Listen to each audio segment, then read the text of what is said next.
That's mainly what's going to The main show one? you, Okay. 'cause that's going to stay on Nathan the whole time. It's just me. So where are we looking? Just look at me. And hello everyone, and welcome to Night Talk, the final edition of Night Talk for the 2015-2016 season of the Knights of Meaford. I'm your host, Rob Leonard, and with me in the studio tonight to help me wrap things up, to my left is head coach Nathan Parrish. Nathan, welcome. Thanks for having me, Rob. And to my right, we have assistant coach Dean Martin. Thanks, Rob. Sammy Davis Jr. couldn't make it tonight. I didn't make one Dean Martin joke all season long. Yeah, you were actually pretty good all year. I was surprised. I had that planned out for tonight, though. We had to finish it off with at least one. Yep. I know you've heard them all, right? Yep. And to Dean's right is head scout Danny Smith. And guys, what a great season it was this year. We'll start off with head coach Nathan Parrish. Nathan, you have to be happy with the way things went this year. You set records in wins, your first playoff series victory, and numerous players recording personal bests all season long. Yeah, it's been an uphill battle right from year one. We've been through a lot in the 3 years we've been together, and it's nice to be rewarded finally. I think probably the highlight for me this year was winning that series on home ice in front of our fans. Absolutely. Was probably my highlight of the year.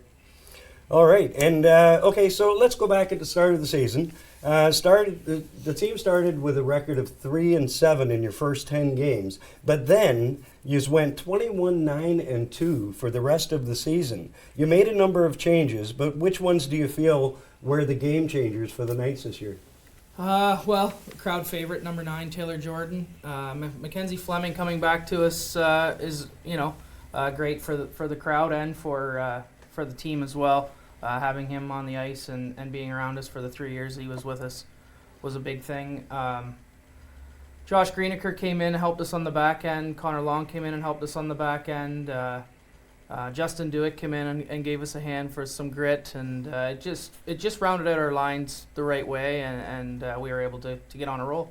I know, and this was my first year with the Knights as play-by-play announcer, and I remember saying to you, I think it was even after the first game we won't say what the final score was of the first game of the season against Bradford, but you had something there. You just needed to be tweaked or whatever it needed, right? Yeah, and well, the first two games, my measuring stick, I think, was probably our first two games with Alliston. We were there on one of the early Thursday nights in Alliston before we had our home ice, and knowing we had to go back there for a real tough game the following week, a week later. And when they came to us, we got our first two road games with them out of the way, and they outscored us terribly. And when we brought them back to Meaford, it was our pink in the rink game. They beat us 4-2, so we knew we were on the right track. We were a lot closer. And the last time they were in Meaford, we were able to beat them 5-3. And when someone beats you by double digits, and by the end of the year you're beating them, it's a real nice feeling to know that things are coming together. Absolutely. All right, now let's go to the first playoff series.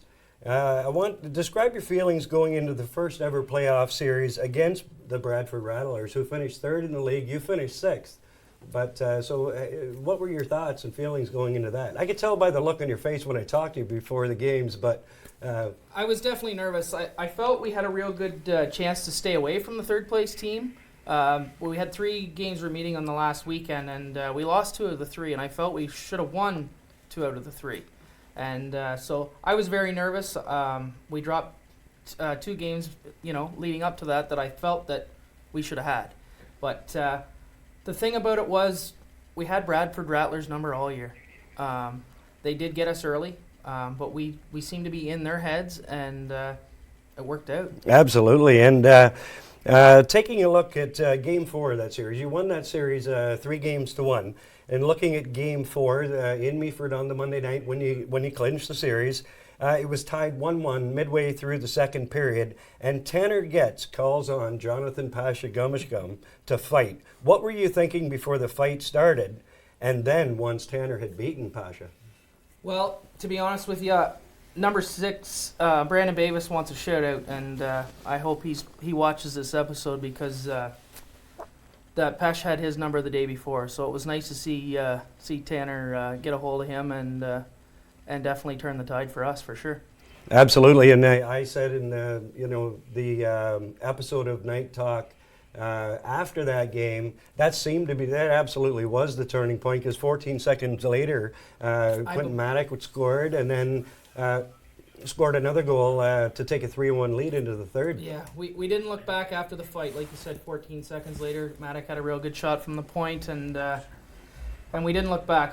Honestly, Jack Edmonds needs a shout-out as well. I think, the second period of that game, we were outplayed, but he definitely kept us in, and when we did get a lead, we didn't look back. Jack Edmonds was incredible. I even mentioned, even in the game when he's lost 4-0, he still got first star in Bradford, making 47 saves. I think the guy must be shell-shocked, taking the summer, just getting the rubber off of him. He wasn't at training camp with us, but he was a late signing, and I'm real glad we made the decision to bring him on. He's a real good kid. He's a real serious competitor, and every time you see him at the rink, you know he's a focused kid, and he deserves what he got for sure. Sure, and I think you had what you needed to have going into those playoffs. You needed your best players to be your best players. You had Taylor Jordan and Mac Fleming scoring a lot of goals for you, but then you had a hot goalkeeper going in there as well. So things looked really good for that first round for you, for sure. So, what are your plans for the summer? Do you continue scouting, or do you just relax a little bit? Or? Yeah, I'm going to wind down here for a little bit, but definitely we're talking to new recruits, and I feel we've got a real good jump on next year already on recruiting. So, and kudos to our scout Dan Smith being on the ball early. I think part of the recruiting helping is having a successful year, having fans get back on the bandwagon with the Knights, and our record speaks for itself, and we're not the top, but definitely we're a team to be reckoned with now for sure. Absolutely, just an incredible season you had this year. So let's turn to assistant coach Dean Martin. No more Dean Martin jokes, I promise. Okay. Okay. All right, so Dean, this was your first year as assistant coach with Nathan Parrish, and so what is your assessment on the season based on what expectations you had for the team at the start of the year? So basically, what goals did you set for yourselves, and did you exceed them, or? Yeah, no, we definitely exceeded the goals that we set at the beginning of the year for sure. Actually, when me and Nate got together at the start of the year, we just set a goal of finishing the season with above 500 record, because that was something that's never been done before. And we thought that was a good place to start, and kind of move forward from there. And we far exceeded those expectations for sure. So the two of us and everybody else in the organization couldn't be happier. So absolutely, yeah, it was, like you said, an incredible season, and everything after 500 is gravy, right? So, but as Nate said, it really bodes well for next season too. It makes players say, here's a successful program, and they'll want to play in Meaford next year. So. Now, from what I could see, and I had a great time, I really want to thank you for making me feel welcome with the team, and treating me very well all year long. And there's some things that I did notice, and one thing I noticed was, as I kind of talked about a little bit before we started taping here, was the relationship and the respect that seems to be from head coach to assistant coach. For example, I'd be in the office, and Nate, I'm asking him for the line changes or the line, starting the lineup and things, and he would want to wait till you got there to get to get you two discussing it. I mean, that's respect. That's what I noticed from that, and you see that respect. And a lot of times you don't see that on teams, from head coach to assistant coach. Sometimes it's, the head coach is, no, it's my way or the highway kind of thing.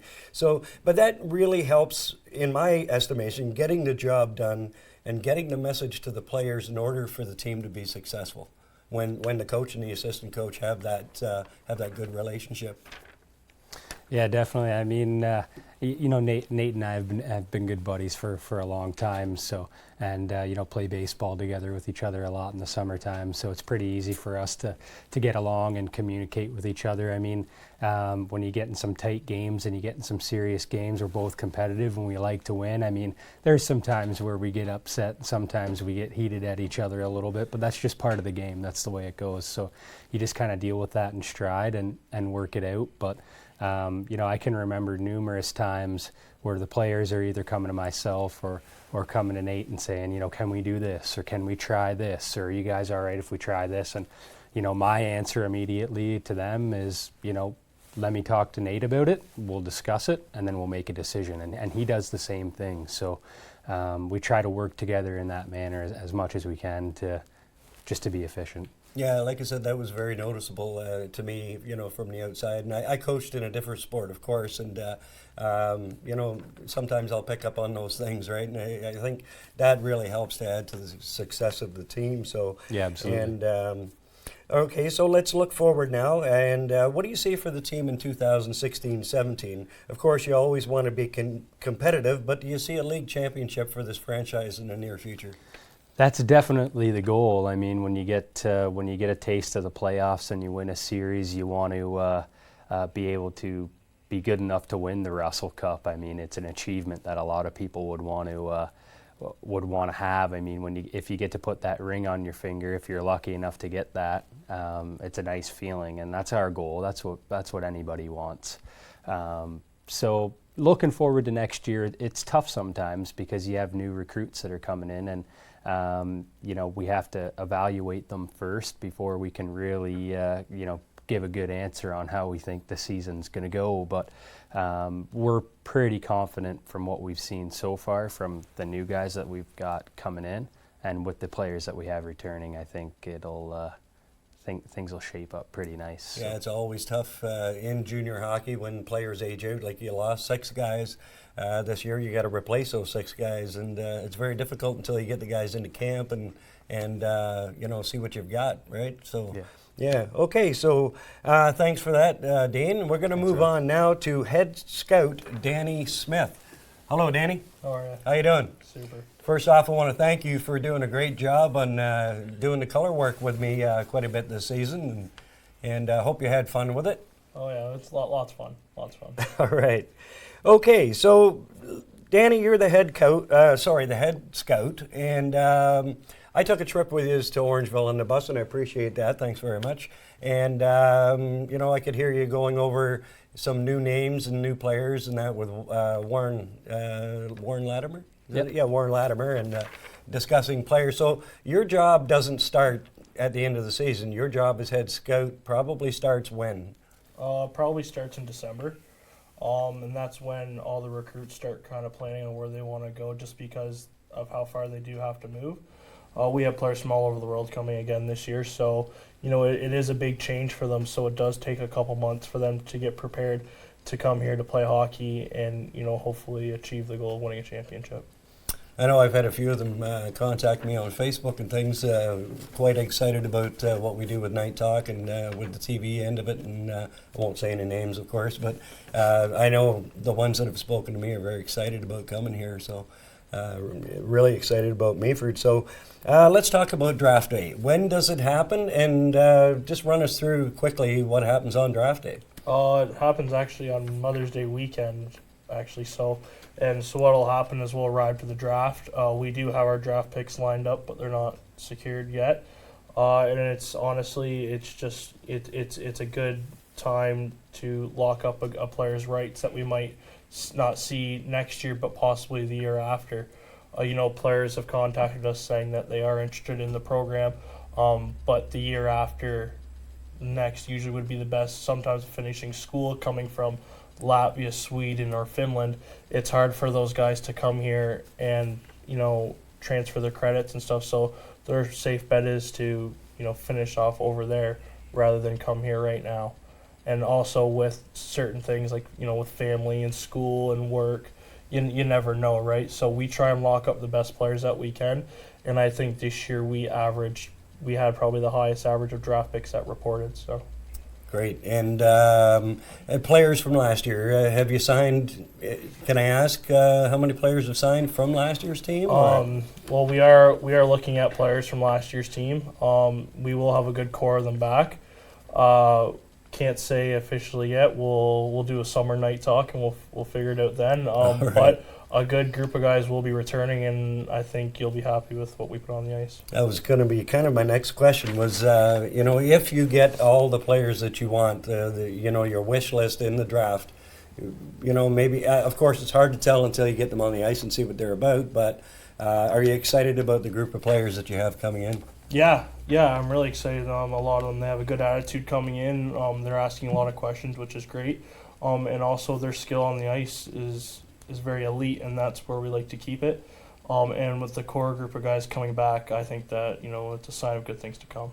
Very excited to see what happens next year. Like I was saying earlier, I don't know what the heck I'm going to do with my Thursday nights now, and very difficult to go from having such a fun time this year with you guys and the Meaford Knights. It could be at a loss, but I'm sure Mark Perry is going to keep me busy with some summer sports. So, okay, usually at this time of the show, we go to meet the Knights, but we haven't got to meet the Knights this time around. So I'm going to wrap up the show, and that's going to be it. We should probably do one more thing, and that's meet the broadcaster. What do you guys think? Yeah, we got something else here for you, Rob. Don't go away just yet.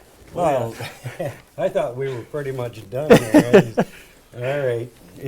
What's this? Meet the broadcaster. All right, I knew they were going to do this. I was trying to get out of it.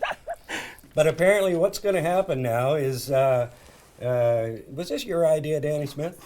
Obviously. Yeah, Danny Smith's idea. And this came up at the award banquet was instead of meet the night, it's going to be meet the broadcaster. And he's polled some of the players to ask me some questions at the end of it. So should I be afraid? No, I think it'll be all right. Did Brendan Bavis ask a question? Oh, yes, a couple. Then I should be afraid. Brandon, remember, I was nice to you all year long. All right, question 1 from Mr. Taylor Jordan. Rob, what's your favorite pregame meal? My favorite pregame meal is Dairy Queen. Shirley and the staff at Dairy Queen in Meaford serve up a great chicken burger. All right, Rob, this is from Tommy Adams. What player this season, not on the Knights, was your favorite player to watch? Not on the Knights. You know what? I really like watching Devin Fulham from the Rattlers, and I thought, I'd have to say Devin Fulham from the Rattlers. Okay. All right, Rob, question number 3. This is for myself. Rob, you just coughed up the puck, and the other team just scored. Who are you more scared of when you get back to the bench? Nate or Dean? Jeez. I'm just trying to run back in my head, looking at the bench when somebody's done that during one of our broadcasts. Nate seems to just kind of walk away, I think. I might be more afraid of Dean. Rob, do you have any pregame rituals? And that's from Tanner Getz.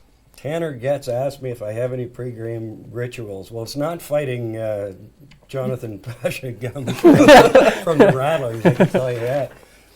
My Thursday before I go to the games is just getting ready, just basically getting all my stuff put together. And I play a little NHL 2015 on my PS3. That's what I do. All right. All right, Rob. Would you rather get hit by Bo Drover, take a slap shot by Quentin Maddock, or get a knuckle sandwich from Tanner Getz? Oh, man. What a choice. Bo Drover, it's a wonder guys still have their body parts after getting hit by him. And Quentin Maddock's got one heck of a shot from the point. I was a goalie so at one point, so yeah, it hurts. After what Tanner did, I got to go with Tanner Getz. I don't want to take a punch from him. And he almost got the linesman, too, I think. He was wailing away. Rob, if you were a Knights player, what role would you play? Enforcer, goal scorer, or bench warmer? I'd probably be the bench warmer. I'm not going out there. Those guys are crazy, man. I'm staying on the bench. All right. I'll sit there and look pretty. Here's another one. Rob, can you please tell us again what place your soccer team came in? Who was that from? Which Jack one? Edmonds. Jack Edmonds. 2 championships in different years. All right, here's another question. Who is your favorite Knights player? Who was my favorite Knights player? Wow. That's a tough one. You know what? I got to tell you, Tommy Adams. I mean, as far as, and no offense to anybody else on the team, and Tommy's just a nice guy, you know, a really nice guy, and unfortunately he had the concussion problems through the year, but he got into the games he did play, and I mean, he played well, and he went out a winner. He beat Shelburne 10-2, I think, in the game before he was finally finished. So, yeah, I got to go with Tommy Adams. All right, fair enough. You got a spot in the dressing room. Who would you rather sit beside? Brandon Bavis or Taylor Jordan? Gee, I don't know. Taylor Jordan's pretty tough. So is Bavis, but Bavis has got a nice suit. Maybe I'll sit beside Bavis, yeah. All right. Last question is, what was your favorite moment this season? Oh, I'll bet you there's 3. 3, and I was thinking about this last week, actually. The 5-goal night by Mac Fleming against Oshawa. Yeah. I'd have to say Ryan Hunter's natural hat trick that he got. I think it was Orangeville. He got Orangeville, that yeah. against. And the Tanner Getz fight. Those are my 3 favorite times, because 5 goals in one game. Ryan Hunter with his natural hat trick, and that was a game changer with Tanner Getz and his fight against Bradford. Sure. Yeah, that's all I it. had. I'd It just was like- painless. I'd just like to take a minute, Rob, and say thanks from myself and the organization, from all of us at the Knights. Thank you for everything you've done. John Morris, the Chapmans, Mark Perry, definitely, you guys are definitely welcome around the rink anytime around us, and we look forward to having you again in well, the future. We'll definitely be back, So and thank you very much. much. Thank you. I really appreciate it, Thanks, guys. Again, thank you so much to not just you guys, but the entire Knights family. Everybody treated us so well this year, and we really do appreciate it. I'll be back next year. Knights Talk will be back again next year. I think we did all right with the numbers, and so we'll definitely be back again, maybe with some new and improved things. We'll see what happens over the summer. And that's going to do it for this season of Knights Talk. And again, thanks very much, Coach Nathan Parrish, Assistant Coach Dean Martin, and Head Scout Danny Smith. Going to miss you guys over the summer, but we'll have plenty of time to catch up in the fall. And on behalf of Mark Perry and Jeff Chapman over here, thanks very much for watching, folks, and we'll see you in the 2016-17 Knights of Meaford hockey season.